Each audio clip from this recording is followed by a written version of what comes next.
মামা এবার ওই থেকে আইছে বাসদারের গোড়া আর কি মাটি দিতে। তো ওই ফাঁকে আর কি গুড়োগাড়া লাগে সম্ভবত কি হয়েছে ওই দেখেন কি করছেন বলছেন টাইম আর কি ওই পেটে ওই পেশে আইছে কয়টার সময় হইতে পারে তোর একটার পর আর কি দেড়টার মধ্যে আর কি চিল্লি ওই গেছে বড় দুপুরে। হ্যাঁ একটা বড় দুপুর। পাথরঘাটা তালতলা ব্রিজের ওপার শাহাদতনগর, এখানে খাল থেকে হারিয়ে গেল শিশু তানভীর।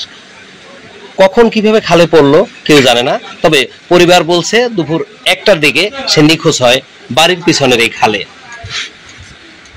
ঘটনার সময় সে মামার সাথে বাঁশঝাড়ে মাটি দিচ্ছিল। শিশু তানভীরের বাবা মালয়েশিয়া প্রবাসী ইদ্রিস আলী, মা পুতুল নির্বাক, চলছে কান্না। ভর দুপুরে খালের পাড়ে গিয়েছিল তানভীর, হঠাৎ নিখোঁজ।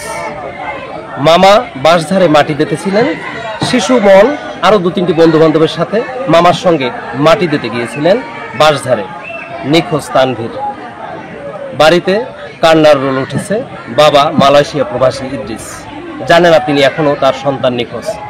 মা পুতুল বেগম এবং তার দাদি অজ্ঞান প্রায়। আপনার সন্তানকে আপনি খাল এবং পুকুরের পাড়ে যেতে দেবেন না, রাখবেন নজরে। অমল তালুকদার, বাংলা 52 নিউজ, পাথরঘাটা, বরগুনা।